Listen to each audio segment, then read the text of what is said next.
Sana mga umaga, gabi, tanghali po sa ating lahat. Bago ko po umpisahan ang ating update para sa Kimpaw at sa mga iba pa, gusto ko lamang po magpasalamat sa ating mga subscribers na patuloy po na sumusuporta sa ating content. Sa mga buzzers ko din po, patuloy din po na nagbabasa sa akin at kung ano man yan, okay lang kasi may freedom pa naman po na mag-comment, hindi naman po yan bawal. Sa mga magulang po na nakikinig sa mga content ko at sinusuportahan, at sa mga ate, kuya, sa mga lola at lolo dyan, sa mga seniors po dyan, maraming salamat po sa mga suporta nyo sa aking content. At higit sa lahat po ay gusto ko rin pong pagpasalamat sa ating Panginoong may kapal, kung saan po ay binibigyan niya po tayo ng wisdom, knowledge, and understanding para makabuo po tayo ng isang content kung saan po ay nabibigay inspirasyon sa mga netizen po sa Pilipinas. At hindi lamang po yan sa netizen sa Pilipinas, kung saan po ay yung mga content na binibigay po natin ay mga nagiging inspirasyon ng mga ibang tao po. Okay, alright. Taos puso po ako nagpapasalamat at walang sawang nagpapasalamat po sa inyo. Maraming salamat po. Okay, alright. Umpisahan na po natin ang aking content na kung saan po ay ang iko-content ko po sa ngayon ay tungkol sa Kimpaw, tambalan ng Kimpaw at iba pa. Okay. Ayon sa aking legit source po, di ba sa vlog ko po kasi nung isang araw, yung niresbakan ni Paolo Avellino, si Sian Lim, na kung saan po ay pinagdidiinan ni Sian Lim si Kim Chiu kung bakit nagganon po yung kanyang karir. Po ba, do you remember that one? Ayon po sa aking legit na source po ay rinesbakan din siya, nag-response din pala si Sian Lim dun sa sinabi ni Paolo Avellino na wag mong isisi sa ibang tao ang kasalanan mo. Yun pala yung sabi ni Paolo Avellino kay Sian Lim, di ba? Pero hindi naman ibig sabihin na talagang tinarget at sinabi, talagang may pangalan yung post ni Paolo Avellino na gano'n. Kumbaga lang, parang response lang yun sa mga issue ni Sian Lim about kay Kim. Ngayon, ito naman si Sian Lim, dahil ayaw nga niya magpatalo ba? Ayaw niya, kumbaga, ang gusto niya yung siya talaga yung bida-bida sa lahat at hindi niya inaamin yung kanyang kasalanan. Yun yung mahirap kasi kay Sian Lim. Lahat sinisisi kay Kim Chiu. Dahil nga po, alam naman natin na kahit anong anggulong tignan, mapadrama, comedy man yan, halos naman si Kim Chiu pumuputok sa petilya, di ba? Halos alam naman natin lahat yan. Kahit sino yung magiging yung partner niya sa movie niya, talagang na-appreciate ng tao at maraming nanonood sa kanya.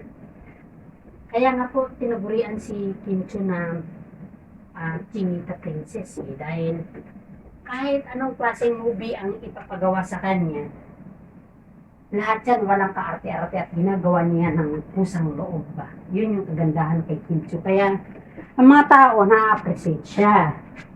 Ngayon, punta ako tayo para makuha natin yung punto ni Sian Lim dito. Kasi pati ako na vlogger ba, hindi ko maintindihan kung bakit nag-iingay-ingay pa rin si Sian Lim kay Kim Chiu. May girlfriend naman na siya. Ano kaya yung intention niya? Di ba halos lahat naman po tayo ay gusto natin malaman yung intention ni Sian Lim. Kasi past is always a past at may present na siya. Kung sa atin lang bilang isang fans ni Kim Chiu, hindi ko naman yung kumbaga ba, hindi naman ako yung tao na porke fans ako ni Kim Chiu, talagang si Kim Chiu na. Pero may mga time kasi po tayo na kailangan din natin i-analyze yung situation. Dito po ba? Comment lang po kayo kung may mga comment din po, kung may mga idea po kayo para tayo po ay magkaalaman ba, para tayo po ay magbigay din ng mga sari-saring comment. Dahil nakakatulong din po yan sa kanila, kung sakali lang po napakinggan nila tayo. Ang comment ko lang po ay normal lang naman sa isang tao na may kamali.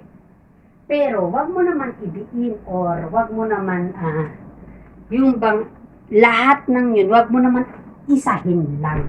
Kumbaga ba, kung kasalanan mo naman kung bakit nagganyan ang karir mo, wag mong isisi sa ibang tao. At yung sinasabi niya na palagi na lang nire-repeat niya, walang sawang nagbabangkit sa pangalan ni Kim Chiu sa lahat ng kanyang interview ay panay-panira. May present na si Sian Lim. Alam naman natin yun, di ba? Kaso nga lang, ang style kasi niya, parang, kumbaga ba yung ayaw niyang isipin na talunan siya. Parang gano'n yung dating niya kasi sa kanya. Ayaw niyang isipin na siya ay nawala yung karir niya. Tapos, samantala si Kim Chiu ay ang ganda-ganda ng karir niya at may bago pa siyang love team. Ang gusto niya lang kasi, yung ang karir ni Kim Chiu, simula nung sila at hanggang ngayon nawala na sila, ganun din may idadaw niya din si Kim Chiu sa pamamaraan ng kanya pag-i-interview na kung saan po nagsasabi po siya ng hindi tama. Ang advice ko lang po kay Sian Lim, please, manahimik ka na. Kasi nga po, may ibang kalab team na si Kim Chiu sa ngayon at hindi na sila magkalab team. Di ba po ba? Kung talagang gustong mag-move on si Sian Lim sa kanyang patungkol kay Kim Chiu, gagawa siya ng mga bagay-bagay na kung saan po ay may marka ang kanyang pangalan. Di ba? Yan yung mga maganda at yan yung mga the best thing na dapat gawin ni Sian Lim sa kanyang sarili. Dahil nga po, si Kim Chiu, mayroon man or wala si Sian Lim, gumagawa po siya ng kanyang sariling pangalan. Diba? Lalahanin po natin na sa lahat ng drama na ginagawa ni Kim Chiu, sa lahat ng mga showbiz na mapa-prime time man yan, wala si Sian Lim, kadalasan wala si Sian Lim, diba? Napansin nyo ba na kapag wala si Sian Lim at hindi siya yung partner ni Kim Chiu, is halos ang daming nanonood. Halos maraming bumibili sa ticket. Diba? Yan yung dapat iisipin ni Sian Lim. Na kapag hindi niya partner si Kim Chiu, maraming nanonood at maraming nagkakagusto kay Kim Chiu. Diba? Kaya ang ginawa ni Paolo nung nalaman niya na rumesback si Sian Lim kaagad sa kanya ay talagang niresbakan niya ulit yun. Dahil ang sabi ni Paolo ay nasa trabaho ang accomplishment. Wala. Ang sabi pala ni Paolo Avellino na nasa trabaho ang accomplishment, nasa action ang accomplishment, hindi po nasa bunganga. Wala po sa bunganga at salita. Which is tama naman, di ba?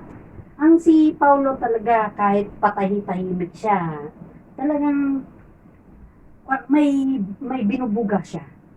Na-appreciate nga mga tao yung ganyan, yung tahimik ka na hindi ka masyadong nagpapa-interview, nagpapa-impress, gano'n.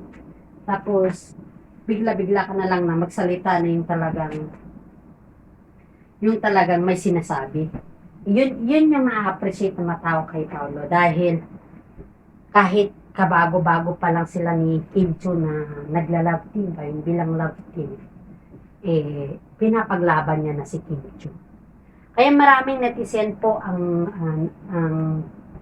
kumbaga humahanga kay Paolo dahil din po hindi lamang po sa pinapaglaban niya si Kim Chiu kundi nararamdaman din nila yung pagka-concern ni Paolo kay Kim Chiu.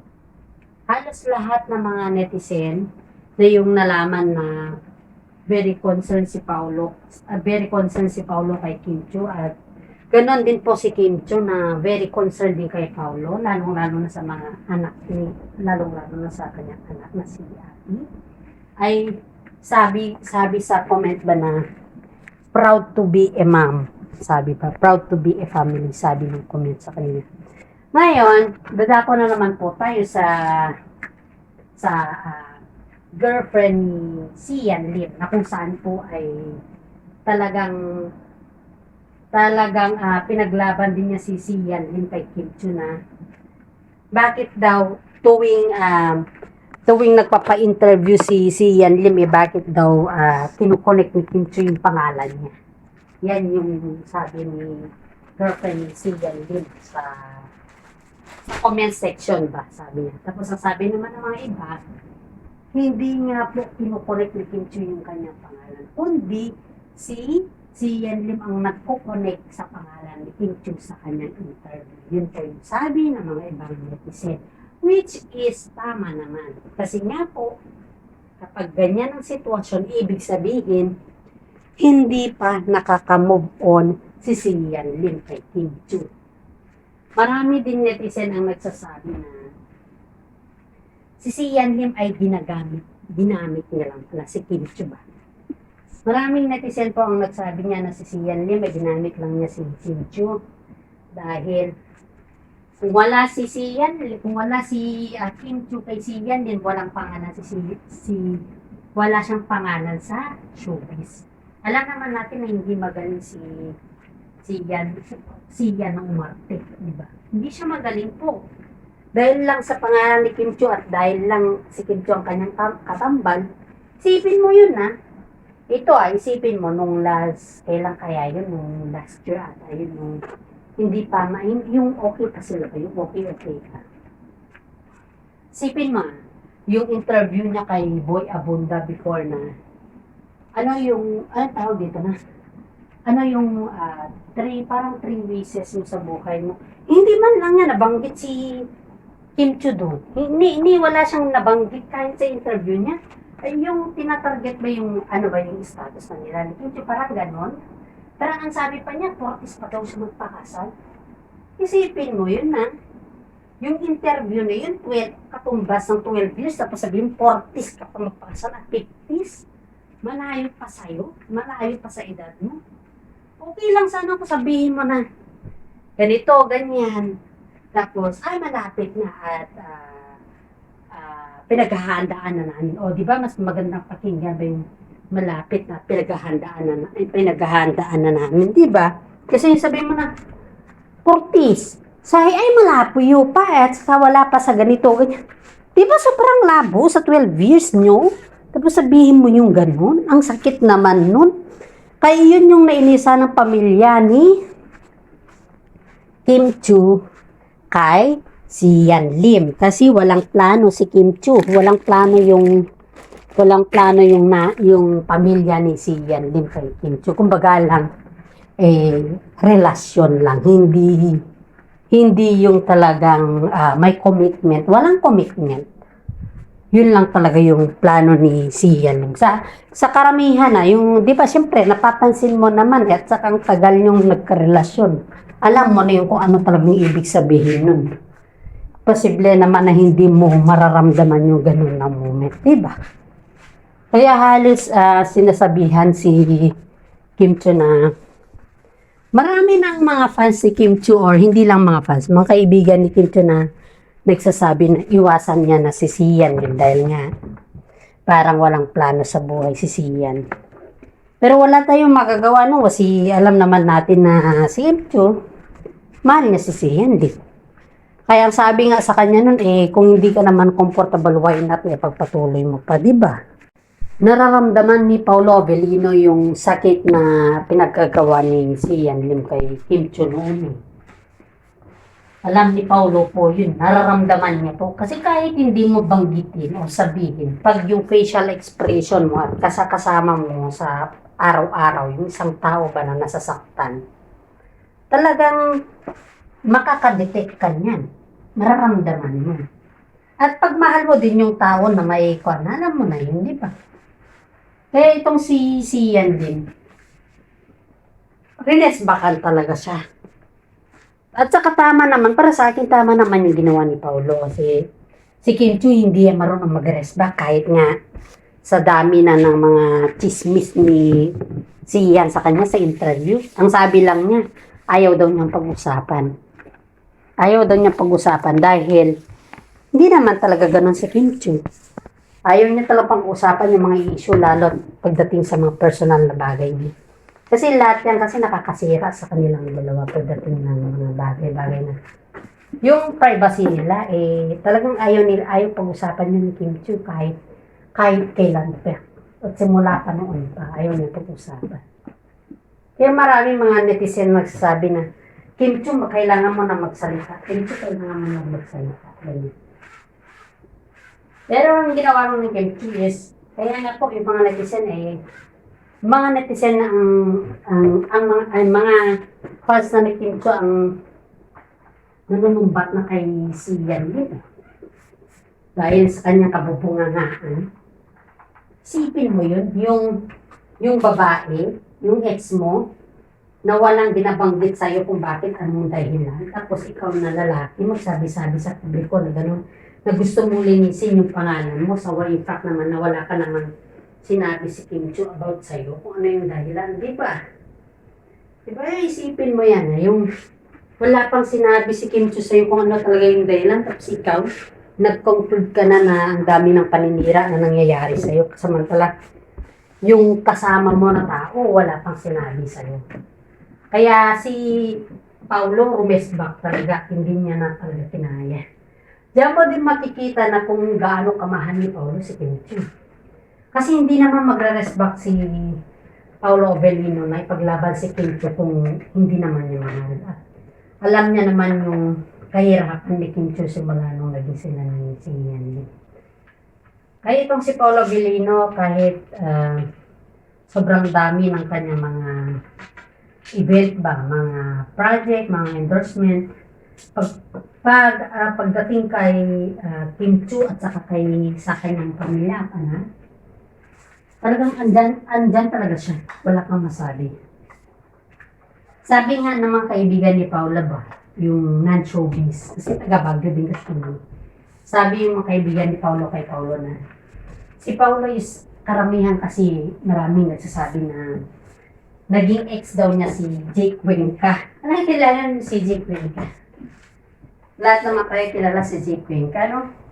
Ang sabi daw sa issue, naging ex daw niya si Jake Cuenca. Na kung saan daw ay sabi na bading daw na hinusgahan daw na isang bading si Paulo. Yun yung sabi yan. Tapos ang sabi naman ng mga tao na nakakakilala kay Paulo is hindi siya bading, kundi sa talagang ganun talaga yung arte, yung style ni Paulo ba. Which is tama naman. Hindi naman talaga bading si Paulo, ganun talaga yung style niya, yung masyadong mahihin. Siyempre, pag mahihain ka, lang na naman nagiging rockboard ka, diba? Mahihain ka nga, pang duwag yung mahihain. Kaya maraming nagsasabi na ex daw niya si Jake Cuenca. Kaya hindi nila alam ang kaibigan niya, matalik na kaibigan si Jake Cuenca. Eh, yung mga ibang mga ibang netizen dyan na nagsasabi na kung napaka-negatibo pa rin. Paulo Avellino, hindi naman nila alam kung saan galing yung mga sinasabi nila o kung anong klaseng sinungalingan ba. Kaya mga kapwa kong content creator, di ba? Minsan, may mga time din na ginagawa na lang issue ba, gumagawa na lang sila ng mga content na para lang mapatunayan ba, pero hindi tama. Hindi tama. Maraming mga fake na content na ginagawa nila about sa kanilang para lang magkaroon ng lamon na, pero which is hindi tama. Kaya yung sinabi nilang ganun, alam naman natin na hindi totoo yun. Alam naman natin na hindi totoo yun. Kaya maraming netizen ang nagsasabi na mabait si Paulo dahil kahit paano, kahit bago pa lang sila nung nag-love team ni Kim Chiu ay pinaglaban niya na si Kim Chiu sa pamamaraan na alam niya yun, sabi ng mga netizen. Which is tama na para sa akin. Kasi si Pao mabait talaga. Kahit sino naman siguro pag yung mahal mo sa buhay na ginaganyan ka talagang normal na ipaglaban mo. Normal talaga na paglaban mo. Kasi ang pakikipaglaban naman hindi lang sa yung pormahan, hindi lang sa mga bagay-bagay na masama ba, yung wala sa lugar. Pero pag ipaglaban mo ang tao at nasa lugar ka, yun yung sinasabi na lang proud sila sa'yo dahil marunong kang tumanaw na utang na loob. Alam mo, sa akin simula nung nagkalabtin sila Paulo at saka si Kim Chiu, mas marami na ding project si Paulo sa ngayon. Ang dami na din niyang project. Halos yung mga project niya ngayon is hindi niya nakukuha before to eh. Parang ngayon lang. Kasi ang ganda kasi ng chemistry nila ni Kim Chiu. Kaya para sa akin dahil maganda yung chemistry nila ni Kim Chiu, dapat ipagpatuloy lang po nila yung kanilang magandang gawain para sa ganon walang masabi yung kanilang fans at mamahalin sila ng buong buo. Kaya sa ngayon po ay intindihin na lang po muna natin yung mga bashers na kung saan gumagawa po sila ng kay dahilanan na hindi naman tama. Diba? At hanggang dito na lang po ang aking content at gusto ko lang po magpasalamat sa aking mga subscribers, sa mga legit na viewers ko, at i-update ko po kayo mamaya dahil may bago na naman akong ichika. Kukompletohin ko lang Okay, alright. Maraming salamat po and God bless po.